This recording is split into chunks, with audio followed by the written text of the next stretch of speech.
I don't even know what day it is that we're under construction, but I'm still cooking. We're still eating protectively. And here we have, guess what that is? You know, if you've been following along, barbecued cabbage, sandwiches. Oh yes, it's summer. So that means a lot of these are going to be served around here, no matter what the condition of the kitchen.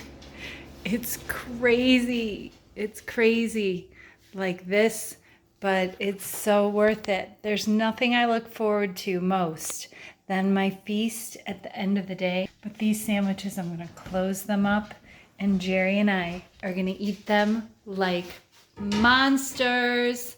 Yes, these are monster, messy sandwiches. I can't wait. And I have a special surprise for dessert.